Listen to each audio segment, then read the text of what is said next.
Welcome back to my channel. जय जोहार, जय छत्तीसगढ़। तो कैसे हैं आप सब बने बने? तो मैं भी मस्त हूँ, स्वस्थ हूँ।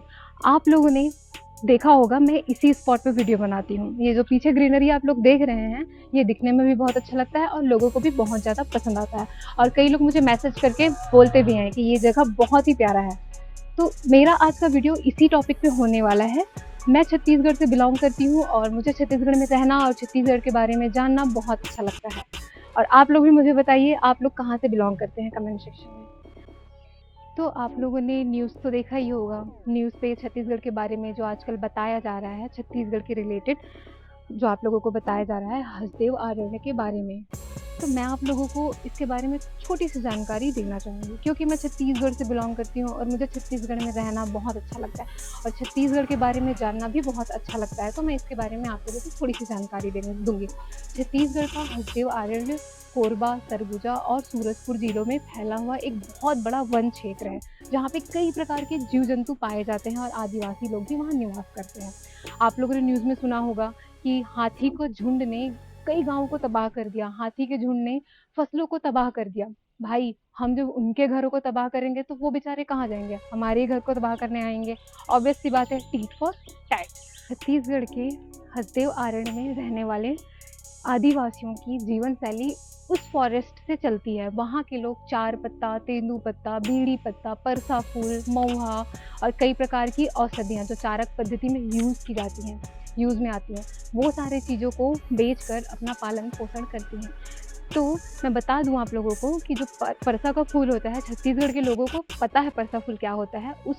उस फूल से ही होली के कलर बनते हैं और वो फूल भगवान में 12 महीना तक चढ़ाया जा सकता है। तो अब सोच सकते हैं, उन लोगों से उनकी रोजगार छीना जा रहा है, जो कि बहुत ही गलत है। और वहाँ मैंने न्यूज़ में देखा था कि वहाँ के ग्रामवासी बता रहे थे कि बिना ग्राम पंचायत की अनुमति से ये प्रोजेक्ट चलाया जा रहा है। मतलब फर्जी में ही उनको बोल दिया गया है कि उनकी अनुमति है। तो ये सारी चीज़ें तो सही नहीं है, बहुत गलत है। तो हमारे छत्तीसगढ़ के सरकार को ये चीज़ें समझना पड़ेगा कि हम किसी को किसी के घर से अलग नहीं कर सकते। आप वादा करते हैं कि अटल निवास उन्हें देंगे, बट आपने कभी अटल निवास देखा है? मैं रायगढ़ से हूँ, मैं वहाँ का अटल निवास देखी हूँ। कैसा है वहाँ का घर मुझे पता है। जो दिल्ली में बाथरूम और किचन होते हैं, उतना बड़ा वहाँ का रूम होता है। वहाँ कोई भी इंसान नहीं रह सकता, क्योंकि हम वहाँ के आदिवासियों को जंगल में रहना, खुला आसमान, ऐसी जगह पसंद है। तो वो तो वहाँ नहीं रह पाएंगे। तो मैं छत्तीसगढ़ के सरकार से यही निवेदन करती हूँ कि ये जो आप प्रोजेक्ट चला रहे हैं, इस प्रोजेक्ट के बदले आप ऐसा प्रोजेक्ट लाइए जो हम जैसे लोगों को जॉब मिले और हम छत्तीसगढ़ को छोड़कर आने की नौबत ही ना आए। हम यहाँ दिल्ली में डेवलपमेंट करने आए हैं, क्यों? क्योंकि हमको छत्तीसगढ़ में है ही नहीं जॉब। इसलिए मैं आपसे यही निवेदन करती हूँ कि आप वहाँ पे आईटी सेक्टर लाइए, आईटी के बड़े बड़े कंपनीज लाइए, ऐसी कितनी सारी एनर्जी कंपनीज है, वो लेके आइए। वहाँ पे हम जैसे लोगों को रोजगार प्राप्त होगा, तो हम कभी भी छत्तीसगढ़ छोड़ के बाहर दुनिया को डेवलप करने नहीं आएंगे। अगर आप ये सोच रहे हैं, और कई लोग ये सोच रहे होंगे कि अगर कोल माइंस बन जाएगा तो बहुत बड़ी बड़ी इंडस्ट्रीज बनेगी, कंपनीज बनेगी और कई लोगों को जॉब मिलेगा, छोटे से छोटे, इवन वहीं के आदिवासियों को जॉब मिलेगा। जॉब तो मिलेगा, लेकिन जॉब क्या ज़िंदगी से बढ़कर है? आप समझ सकते हैं, एक पेड़ 10 लोगों को 1 साल तक ऑक्सीजन प्रदान कर सकती है। तो आप लोग समझ सकते हैं, हमारे गवर्नमेंट ने 4.5 लाख पेड़ों को नष्ट करने का अनुमति दिया है। ऑलमोस्ट समझ लीजिए 5 लाख। तो 5 लाख पेड़ 50 लाख लोगों को 1 साल तक ऑक्सीजन दे सकती है, जो कि मैं आपको बता दूं, रायपुर, बिलासपुर, भिलाई, दुर्ग, रायगढ़ को भी मिला के 50 लाख लोग नहीं होते हैं।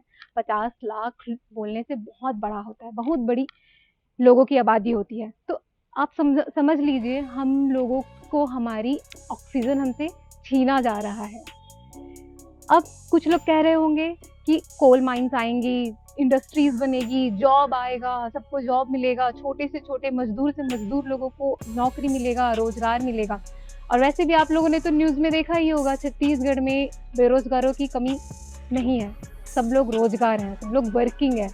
तो मैं बता दूं, आपको अगर इंडस्ट्री लाना ही है ना छत्तीसगढ़ सरकार, तो आप आईटी सेक्टर लाइए।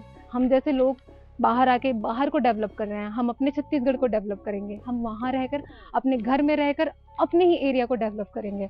और हम तो हमारी सरकार ऐसा क्यों कर रही है, हमको क्यों जरूरत पड़ गया इलेक्ट्रिसिटी का? तो ऐसा इसलिए कर रहे हैं ताकि राजस्थान को इलेक्ट्रिसिटी मिल पाए।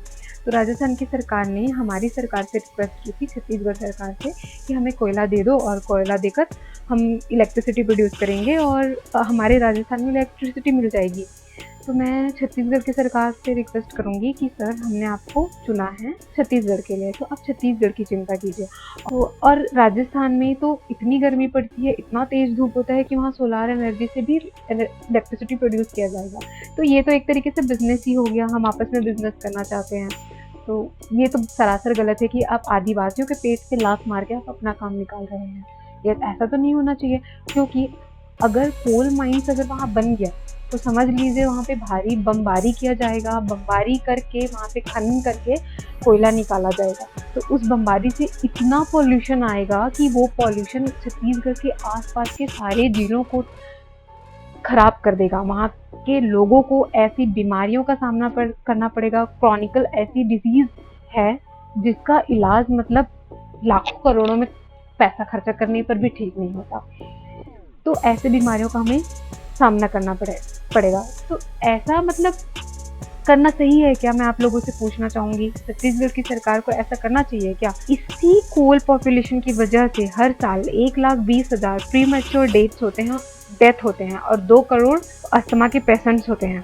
तो इसी पॉल्यूशन की बीमारियों से बचने के लिए लोग लगभग 3,56,000 करोड़ पैसा खर्च, तो ये तो भारी भारी भारी मतलब ऐसी अमाउंट है कि लोग कमा भी नहीं पाते और खर्च कर देते हैं अपने इलाज में। जो हसदेव वाटर रिजर्व है, वहाँ पे सारे जगहों का पानी रिजर्व किया जाता है, मतलब एक जगह जमा करके रखा जाता है और बाद में उसको उपयोग किया जाता है कई चीज़ों में, उद्योगों में और खेती करने में।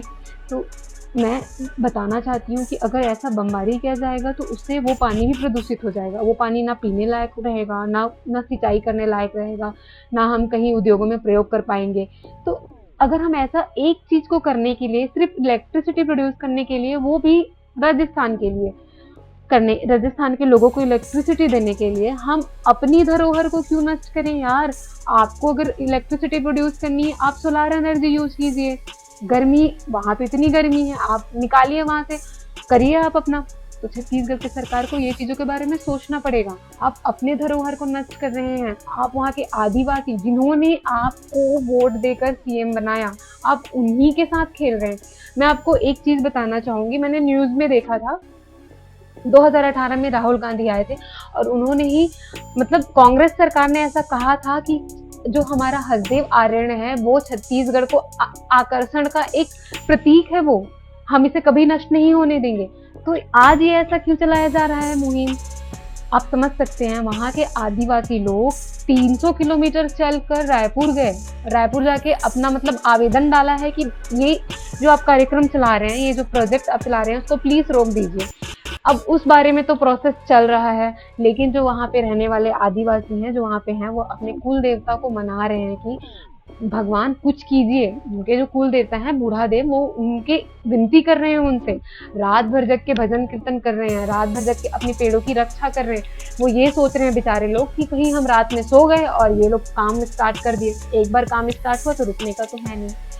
तो आप समझ सकते हैं वो कितने चिंतित हैं, मतलब बिना खाना खाए इस भारी गर्मी में पेड़ों के नीचे बैठे हैं वो लोग।